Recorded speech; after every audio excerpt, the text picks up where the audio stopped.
Ni-raid ng mga otoridad ang isang gusali sa Makati City kung saan may nag-ooperate umanong illegal na pogo. Wala nang nadat ng pogo worker sa lugar at may mga indikasyong natunugan ang raid. Balita natin ni Salima Refran. Bitbit ang mission order ng Makati LGU para mag-inspeksyon. Pinasok ng mga otoridad ang isang gusali sa Makati Business District. May impormasyon kasi nagpapatuloy pa rin daw ng operasyon ang mga sarado na dapat na IGL o Internet Gaming Licensee sa gusali. Pero wala nang dinatnan doon ng mga otoridad. Sa opisina ng isang IGL sa 52nd floor, nakabalot na ang mga computers at mga gamit. Pero sa ibang mga palapag, tumambad ang mga office setup na madalas nakikita sa mga Pogo scam hubs. Patay lang ito ha. Malamig pa. Nakababa na ang breaker pero malamig pa ang mga kwarto. Habang ang tsaa sa isang takure, Mainit-init pa. Mainit pa? Mainit pa nga. Ito na lamang yung inabutan ng mga otoridad dito sa 51st floor ng gusaling ito. Magulo yung mga gamit pero nandito pa rin yung hili-hilera ng mga computer. At sa bahaging ito ng kanilang workstation, napakarami na naman yung mga cellphone. Tila mabilis yung galaw ng mga empleyadong umalis dito dahil malamig pa yung naiwan nilang inumin. nakakita rin ng SIM cards, OTP generators, hard drives at scripts na ginagamit umano sa mga scam. Maraming kaming nakitang iba't ibang uri ng script na investment scam siya. Meron ding script ng Ethereum investment. So, nagpapatunay na may crypto scam dito. Usually, pag may mga OTP, it involves scamming ng mga online wallet o hindi kaya mga bank accounts. Pero ang mas nakababahala para sa Department of Justice Office of Cybercrime, wikang Ingles ang mga script. Usually, pag English yung mga notebook, Pinoy ang mga empleyado. Sa nakuha namang logbook ng security, nakitang may entry pa ng alas 4 ng hapon. 2 oras bago ang raid. Ang intel namin dito talagang nag-ooperate ito bilang POGO operation scamming center ito. Well, ang tinitignan namin dito kasi is mga 600 pataas yung makukuha natin. Foreigners. Ang kwento ng mga tao sa baba is mga 4 o'clock o to 5 o'clock nagtatakbuhan daw pababa itong mga tao. That's 21 companies and may iba-ibang pangalan. Iba-ibang pangalan ba? And with different names din ng may-ari. Alam nilang illegal ang kanilang ginagawa kasi nagtakbuhan sila eh. Kasi kung legal sila, hihintayin nila tayo. Kasi ang ating initial na punta rito is inspection based on a BPLO permit mission order. Idinanggi naman ng building management na may operasyon ng pugo sa gusali. Ang alam ko, wala, none. I can vouch for it. Kasi yung mga contracts namin naman are in place. All documents are in orders. Isa namang Chinese na nagpakilalang empleyado ng Lucky South 99 sa Porac at Sun Valley sa Clark, Pampanga ang pumasok sa gusali at nagpaaresto sa mga otoridad. Pogo. Sumuko na siya at gusto niya ipa-deport na raw siya sa China.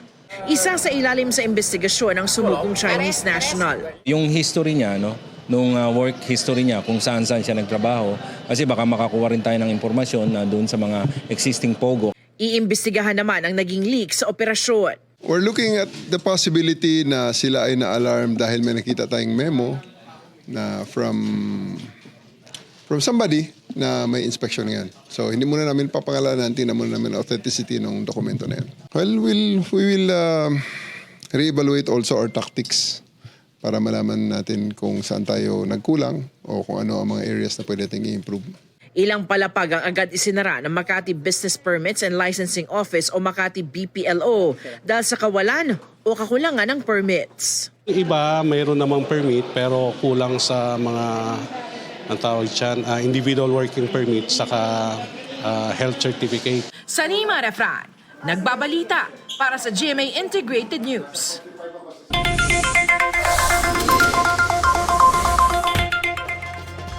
Beep, beep, beep. Abiso sa mga motorista, may rollback sa presyo ng ilang produktong petrolyo sa susunod na linggo. Sa estimate ng Oil Industry Management Bureau ng Department of Energy, batay sa 4-day trading, 1 peso and 40 centavos hanggang 1 peso and 70 centavos ang nakikitang bawas presyo sa kada litro ng gasolina. Sa diesel, 90 centavos hanggang 1 peso and 20 centavos ang posibleng rollback sa kada litro, habang 1 peso and 50 centavos hanggang 1 peso and 70 centavos naman sa kada litro ng kerosene. Sabi ng DOE, isa sa mga nakakaapekto sa pagbaba ng presyo ay ang pagdami ng stock ng krudo sa Amerika at ang trade war sa pagitan ng Amerika at ilan pang bansa. Maaari pa po itong magbago batay sa huling araw ng trading ngayong Biyernes. Sa Lunes na po, ipatutupad ang maximum suggested retail price sa presyo ng karneng baboy sa mga pamilihan. Kung magkano na ang magiging MSRP niyan, alamin po natin sa Balitang Hatid ni Bam Alegre. Madalas na raw ang reklamo ng mga suki ni Erning Centenio sa Marikina Public Market. Mahal na raw kasi ang benta niyang karning baboy. Sa ngayon, 440 pesos kada kilo ang liempo at 380 pesos naman sa kada kilo ng kasim at pigi. Siyempre, budget manahog pa. Ang ganitong hinaing ng mga mamimili ang ilan sa mga dahilan kaya magpapatupad ang Department of Agriculture ng MSRP o Maximum Suggested Retail Price sa presyo ng karning baboy sa mga wet market ng NCR simula sa Lunes, March 10. Ayon kay Agriculture Secretary Francisco Pichu Laurel Jr., gagawing 380 pesos ang kada kilo ng liempo at 350 pesos naman ang kada kilo ng kasim at pigi. Konsiderasyon daw ito sa epekto ng African swine fever sa pork industry. Nagsagawa rin ang konsultasyon ng DA sa mga stakeholder kaugnay nito.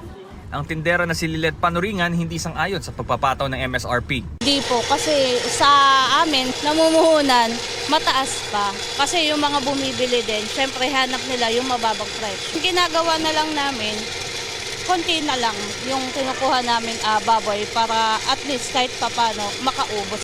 Pabor naman dito ang mamimili na si Lilia Banaag dahil masakit daw sa bulsa ang pag-budget para sa karning baboy. Sobrang taas talaga po yung kilo ng baboy. Bam Alegre, nagbabalita para sa GMA Integrated News.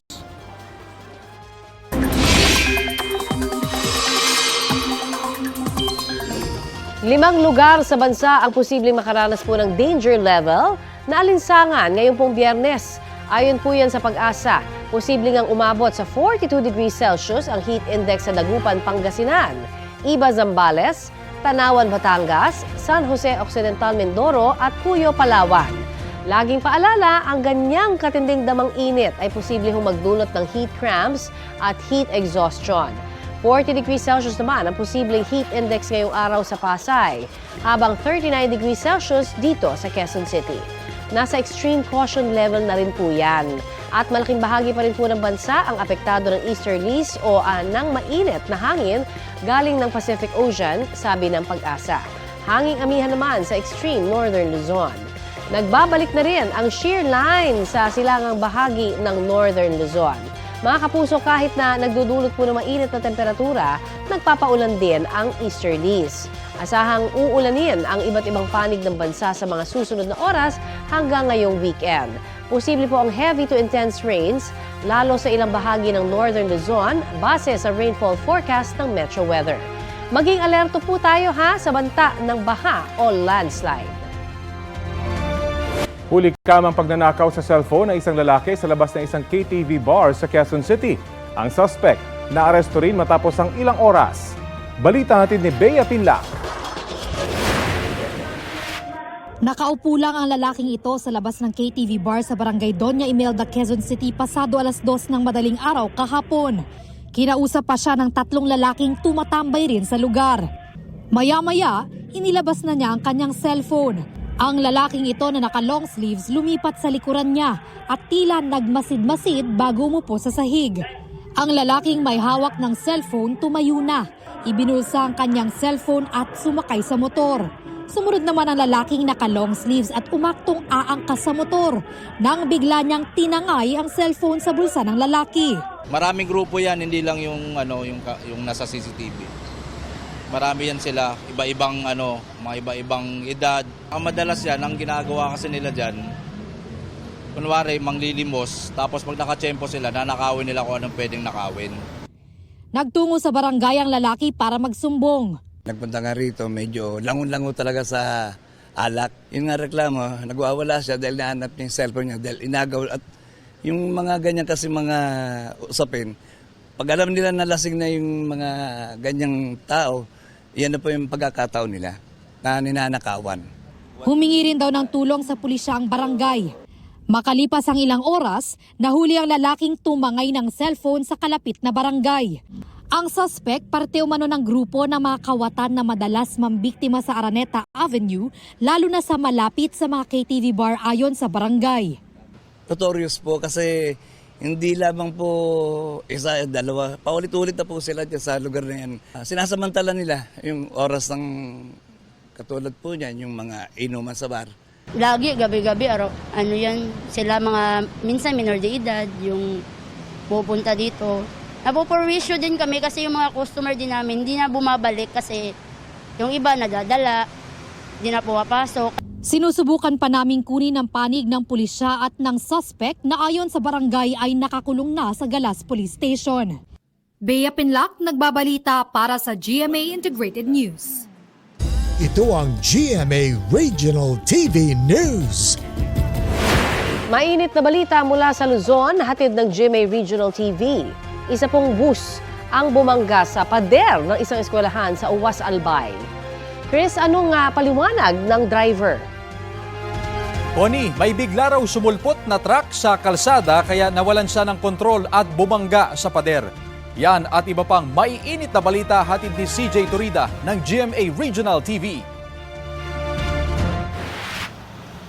UP ang harapang bahagi ng bus na iyan matapos bumangga sa pader ng isang community college sa Uwas Albay. Kwento ng driver ng bus, may biglang sumulpot na truck sa kalsada kaya siya napapreno.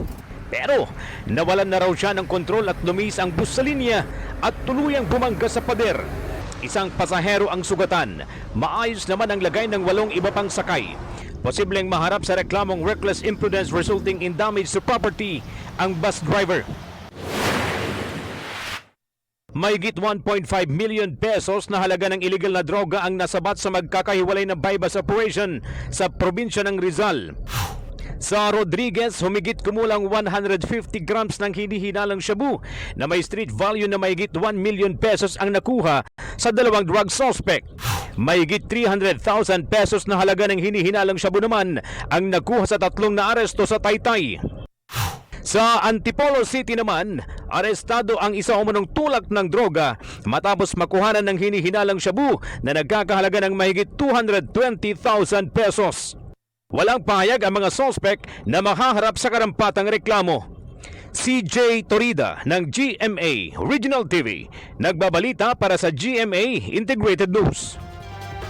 Tinanggap ni Pangulong Bongbong Marcos ang pagbibitiw sa pwesto ni Ivan Uy bilang Secretary ng Department of Information and Communications Technology. Sabi yan ni Palace Press Officer Claire Castro. Wala pang ibinibigay na dahilan kung bakit nag-resign si Uy. Sa isang pahayag, nagpasalamat ang DICT sa dati nilang kalihim.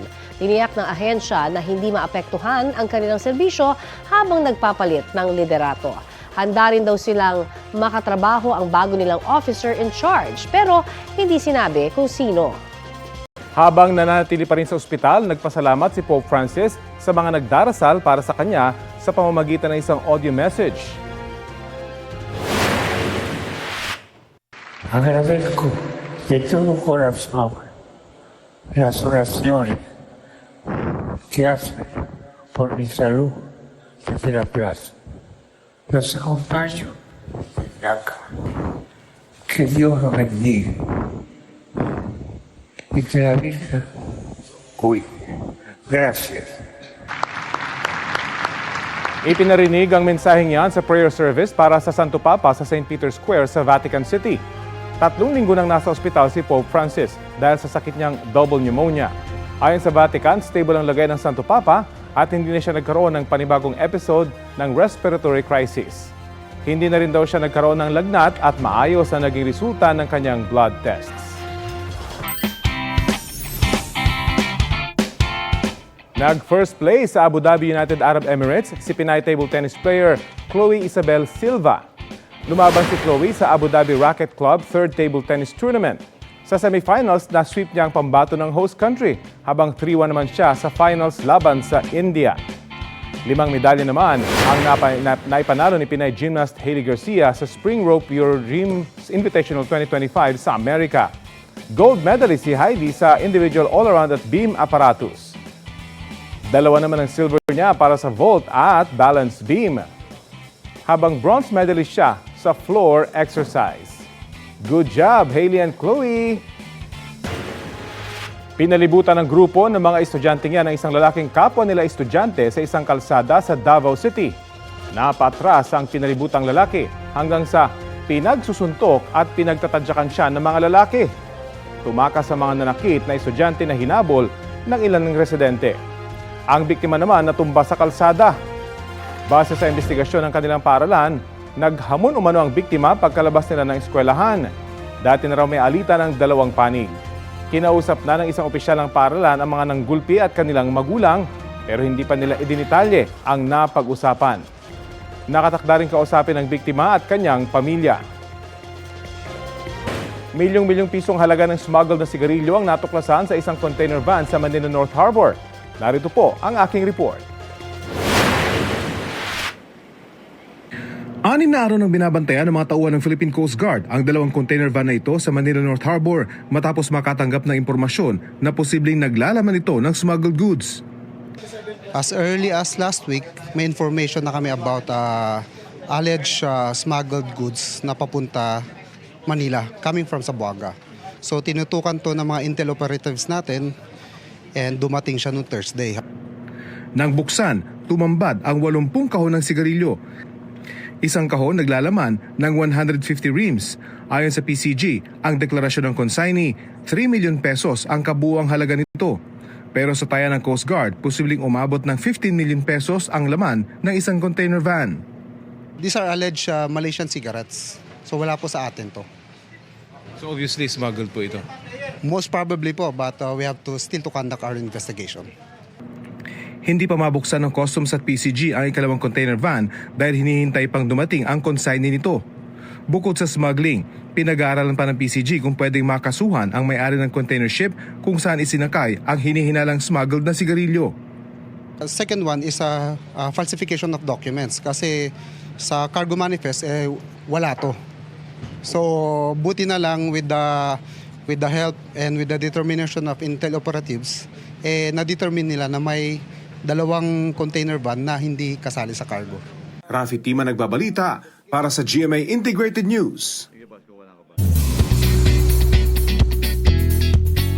Mga mare at pare, sa linggo Hello Philippines, Hello World na tayo mga kapuso. Magbubukas na ang bahay ni Kuya para sa Pinoy Big Brother Celebrity Collab Edition. Makikilala na natin ng celebrity housemates mula sa Sparkle at Star Magic. Ito rin ang PBB hosting debut ni Gabby Garcia at Mavi Legaspi na first kapuso hosts ng reality TV show. Ang nasabing edition ay in line sa 20th anniversary ng teleserye ng Totoong Buhay. Kaya naman, abangan ang grand paandar ng PBB na first time mapapanood sa GMA. 6:15 p.m. tuwing weekends at 10 p.m. tuwing weeknights.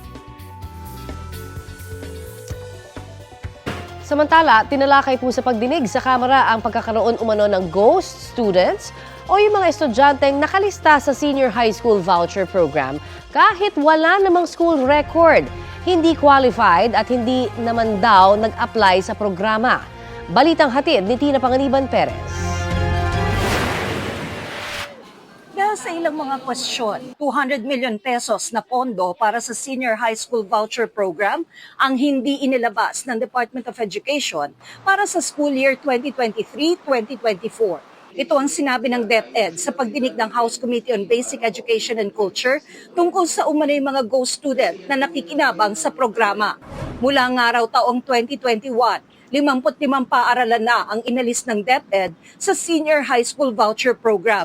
12 ang iniimbestigahan ngayon. Yung mga schools po na yon, iba't iba po yung kanilang mga findings. Hindi lang po yung sinasabi nating mga students na wala po sa school records or walang class attendance, but also those who are unqualified na mga voucher recipients. Unqualified because they're supposed to apply via the voucher application program, pero hindi po sila nag-apply.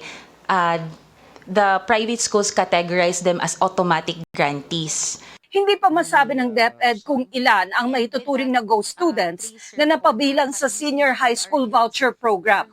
Ang voucher program ay ipinatupad para makatulong ang mga pribadong paaralan sa mga estudyanteng hindi na kayang tanggapin ng DepEd dahil sa dami ng mga estudyante at kakulangan ng mga pasilidad.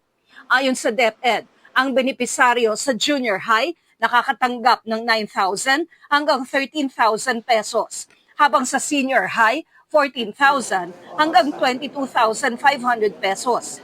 Nitong 2024, 40 billion pesos ang inilaan para sa voucher program ng DepEd. Halos ganyan din para sa 2025. Reklamo naman ng ilang magulang at guro, tila hindi maayos ang pagpili sa mga benepisaryo dahil may nakakakuha raw kahit may kaya naman. Kasi sa school daw nila, paunahan, first 100. Pagka nag-apply ka sa voucher na yon, makukuha na nila. So nakakuha siya. Yung iba na walang kakayanan, kawawa naman sila. Dumami rin daw ang mga kadudadudang paaralan. Dumami, no? Well, para sa amin, yung mga fly-by-night, no, senior high schools po, no, na nagkalat, no, lalo na doon sa amin sa Kamanaban. Nag-o-offer pa to ng mga incentives doon sa mga public schools. Bibigyan nilang incentive kada isang ulo na mag-e-enroll sa kanilang high school. It's just because may konti lang po talaga tayong mga private schools na medyo pasaway po, Mr. Chair. We are looking at filing criminal cases. Puna ng komite, 10% lang umano ng mga paaralang kabilang sa programa ang aktual na namomonitor. Ang sagot nila ngayon ng DepEd pati ng PAYAC, they aim na yung objective nila maging 100%. Yun ang moving forward, yun ang objective nila na lahat. I guess sa next academic calendar nila Pero again, imposible naman from 10 maging 100, ano? Pero at least nakita natin may significant increase sana. Tiniyak ng DepEd na pinag-aaralan nito kung paano aayusin ang implementasyon ng voucher program. Tina Panganiban Perez, nagbabalita para sa GMA Integrated News.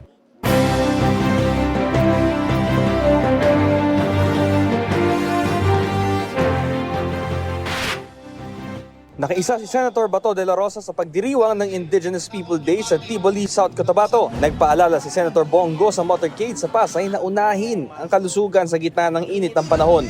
Kasama niya si Willie Revillame na namahagi ng jacket at t-shirts sa mga naroon.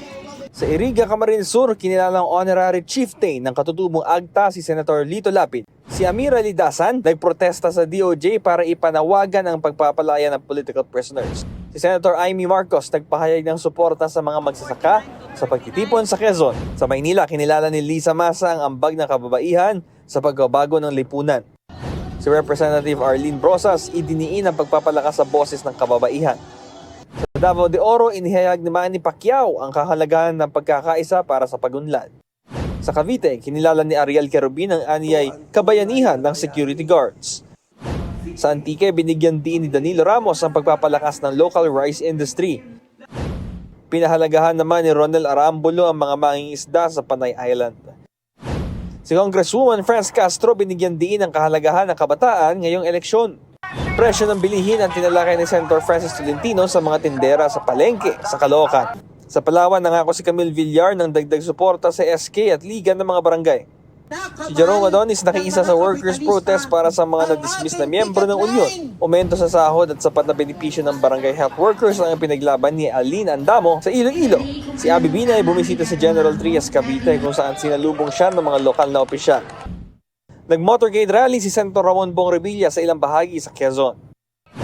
Sa Ortigas, nakiisa si Teddy Casino sa protesta para tutulan ng NLEX toll hike. Si Modi Floranda sinabing pasakit sa mga driver at commuter ang NLEX toll hike. Sinulong ni Senadora Pia Cayetano ang pagpapaunlad ng Cavite State University bilang Smart Campus. Patuloy namin sinusundan ang kampanya ng mga tumatakbong senador sa eleksyon 2025. Bam Alegre, nagbabalita para sa GMA Integrated News. Eto na ang mabibilis na balita. Isang patay na sanggol ang natagpuan ng mga residente na kasama ng mga basura sa gilid ng seawall sa Baseco Compound sa Maynila. Agad na tumawag sa mga otoridad ang mga residente at kinuha ng punerarya ang sanggol.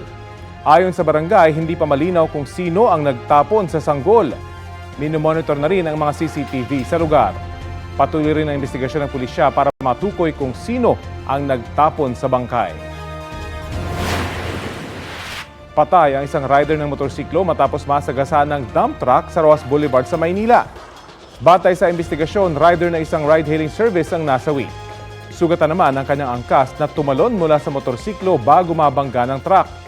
Dinala na siya sa ospital. Hawak na ng pulisya ang driver ng dump truck na walang pahayag. Patuloy pa ang investigasyon ukol sa aksidente. Inaresto po ang isang lalaki sa Quezon City dahil sa pangmumolestya umano sa dalagitan niyang anak. Tumangging magbigay ng pahayag ang akusado. Balitang hatid ni Bea Pinlac. Ay naaresto ko sa bisa ng warrant of arrest na ito. Hindi na pumalagang 58 anyos na lalaking ito nang arestuhin siya ng pulisya sa kanyang bahay sa Barangay Holy Spirit, Quezon City.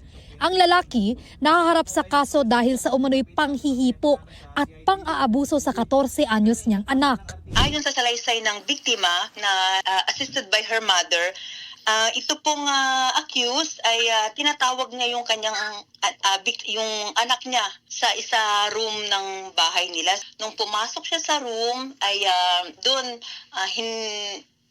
sinimulan na po siyang hipuan sa masiselang bahagi ng kanyang katawan. Napasigaw daw ang biktima sa takot dahilan para marinig ito ng kanyang ate. Pumasok din yung ate niya sa room at siya ay sinaklolohan. And yung time na yun, saka siya nakatakbo. Kaya pagkatapos nun, sinalaysay niya na sa kanyang mother ang pangyayari. Agad daw nila itong isinumbong sa pulis. Lumabas ang warrant of arrest para sa akusado noong October 2024. Naaresto siya nito lang Lunes. Nang tanungin siya tungkol sa paratang, ang bilin ng abogado ko po, sa justice na ako magsasalita. Kasong acts of lasciviousness at paglabag sa anti-child abuse law ang kinahaharap ng akusado. Bea Pinlac, nagbabalita para sa GMA Integrated News. Ito ang GMA Regional TV News. Balita sa Visayas at Mindanao mula sa GMA Regional TV. Sugatan ng isang lalaki sa Cebu City matapos barilin ng pulis. Cecil, bakit siya binaril? Rafi, bigla raw kasing nanutok ng baril ang lalaki nang sitahin dahil sa dala niyang armas. Yan at iba pang may init na balita hatid ni Cyril Chavez ng GMA Regional TV. Sugatan ng isang lalaki sa Cebu City matapos manlaban umano sa pulisya. Ayon sa Abellana Police Station 2, nagsumbong ang mga residente ng Barangay Cogon Ramos na may isang lalaki roon na may dalang armas. Pumunta sila sa lugar at sinita ang 53 anyos na lalaki. Bumunot naman siya ng baril at itinutok sa mga pulis. Pinaputukan na siya noon ng mga pulis habang hindi naman gumana ang kanyang baril. Tinamaan siya ng bala sa kanyang binti at dinala sa ospital. Nakuha sa kanya ang kalibre 38 na baril na may mga bala. Inihahanda ang reklamong ihahain laban sa kanya kaugnay sa paglabag sa election gun ban. Nahulihan ng marijuana ang isang grade 10 student sa Cagayan de Oro City. Batay sa salaysay ng gwardya ng paaralan, iniinspeksyon niya ang bag ng lalaking estudyante na papasok ng eskwelahan. Doon niya nakita ang kaha ng sigarilyo na may lamang dahon ng marijuana. Dinala ang estudyante sa istasyon ng pulisya para imbestigahan. Wala siyang pahayag. Sinusubukan pa ng GMA Regional TV na kunan ng pahayag ang paaralan, pero wala ang kanilang principal doon. Cyril Chavez ng GMA Regional TV, nagbabalita para sa GMA Integrated News. Dead on the spot sa pananaksak ng kapitbahay niya ang isang lalaki sa bayan ng Ronda dito sa Cebu. Dati raw may alitan sa pananim ang biktima at sospek na parehong magsasaka. Bagaman nagkasundo rin noon. Pero gabi nitong Miyerkules, naungkat ang dati nilang away ng magkainuman. Ayon sa pulisya, humantong ito sa pananaksak na ikinasawi ng biktima. Naaresto naman ang sospek na mahaharap sa kasong murder. Wala siyang pahayag. Tagaktak na ba ang pawis nyo mga kapuso? Magtutuloy-tuloy na ba ang mainit at maalinsangang panahon o lalamig pa ulit? Alamin natin mula sa weather forecaster ng Pag-asa na si Lori de la Cruz. Welcome po sa Balitang Hali. Magandang tanghali, Sir Rafi, at sa lahat po ng ating mga tagapakinig at mga kababayan. Opo, base po sa inyong tala, hanggang gaano kataas yung posibleng temperatura ngayong dry season? Well, based po sa ating climate data, may mga ilang lugar na nakakapagtala ng as high as 40 degrees Celsius na maximum temperature, such as dyan po yan sa Tuguegarao, ang ilang areas naman po such as yung Dagupan area. Ano po yung nagiging dahilan kung bakit mataas ang naitatalang heat index kahit hindi pa naman opisyal na tag-init? Opo, kahit hindi pa official na tag-init, may mga, since nasa transition na po tayo papunta po sa tag-init season, ay may mga pagkakataon po kasi na yung amihan ay nagre-retreat, umaatras, so ibig sabihin hindi nakaka-apekto sa ating bansa. So ang prevailing during those times ay easterlies, yung hangin na nanggagaling sa dagat Pasipiko. Medyo mainit po ito at nagdadala din ito ng maalinsang panahon. So kapag mainit ang ating temperatura, mataas ang ating air temperature, plus meron pa tayong mataas din na water vapor content sa ating kapaligiran, ay factors po ito para tumaas ang heat index. Magtutuloy-tuloy na po ba itong mainit na panahon at hanggang kailan po kayo magdedeklara ng tag-init o dry season na? Well, sa ngayon, wala pa po tayong eksaktong araw ng declaration. Pero titingnan pa po kasi natin yung ating synoptic patterns and possible pa po ang another surge ng amihan o yung bugso ng amihan sa bansa. So hanggat may amihan pa po ay hindi pa po tayo magdedeklara ng official na tag-init. But in the coming days, most likely po, second or third week of March. Sa mga lugar po kaya makakaranas na pa mainit na panahon at anong advice nyo sa ating mga kababayan dito sa mga tatamaan pa rin ng matinding init? Base po sa ating mga forecast, usually yung mga lugar po ngayon na nakakapagtala ng mataas na heat index ay at katulad na lamang po sa Dagupan City, sa Iba, Zambales, sa Tuguegarao, sa San Jose Occidental, Mindoro, ilang areas sa Bicol region. So ang ating advice po, hanggat maaari po, limit po natin yung outdoor activities natin at iwasan yung direct exposure sa sunlight, especially lalo na kapag tanghali hanggang early afternoon. At uminom din po tayo ng maraming tubig para manatiling hydrated. I-avoid na rin po natin yung mga tea, coffee, or soda muna dahil mainit nga po yung panahon. So far, yun po muna yung ating pwedeng may advice para po maiwasan yung heat cramps or heat exhaustions at heat strokes. Okay, maraming salamat po sa oras na ibinahagi nyo sa Balitang Hali. Wala naman, magandang umaga po. Si Lori de la Cruz, weather specialist mula sa Pag-asa. Ito ang GMA Regional TV News. Isang bangkay na hindi pa kilalang lalaki ang natagpuan dito sa Cebu City. Nakahandusay ang lalaki sa gilid ng kalsada sa Barangay Sudlon 1 nang makita ng mga residenteng nag-report nito. Nakasuot siya ng berdeng damit. Sa assessment ng mga taga-Soko, napag-alaman na may tama ng baril sa ulo ang biktima. Na-recover din sa lugar ang isang empty shell ng bala. Ayon sa mga residente, hindi nila kilala ang lalaki na tinatayang nasa 50 anyos pataas ang edad. Hinala ng mga otoridad, dinala lang sa lugar ang lalaki para patayin. Nakapag-celebrate na ng 10th wedding anniversary ang showbiz couple na sina Chito and Neri Naig Miranda. Sa Instagram, ibinahagi ng parokya ni Edgar Frontman ang highlights ng kanilang renewal of vows. Full of love ang dalawa sa video at sa isang punto ay naging emotional din. Sabi ni Chito sa wakas ay natuloy na ang event kahit na delay. December 2014 sila ikinasal ni Neri. Pangako ni Chito, hindi niya kailanman iiwan ang misis. Bumuhos naman ang congratulatory messages mula sa friends and followers ng mag-asawa. Dead on the spot ang isang magsasaka sa Pagudpud matapos na makipagtagaan sa kapwa niya magsasaka. Ay sa pulisya, naungkat ang dating alitan ng dalawang magsasaka at nauwi ito sa tagaan. Nasa ospital ang sospek matapos magtamo ng mga sugat sa katawan. Maharap siya sa kaukulang reklamo.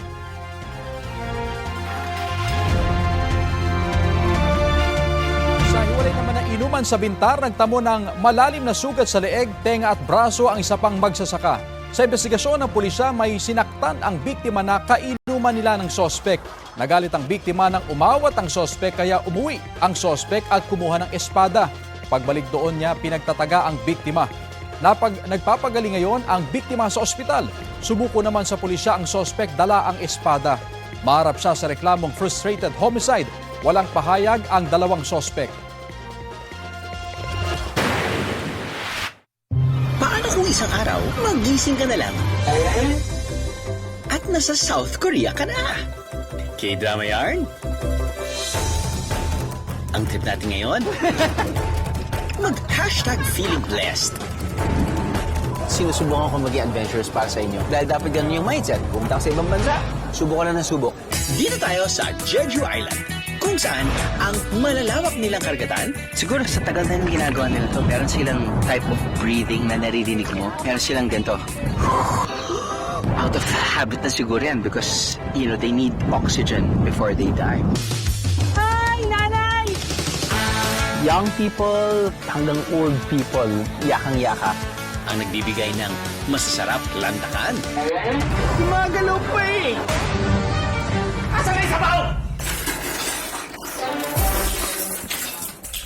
Idagdag pa riyan ng mga sikat at dito lang matitikman.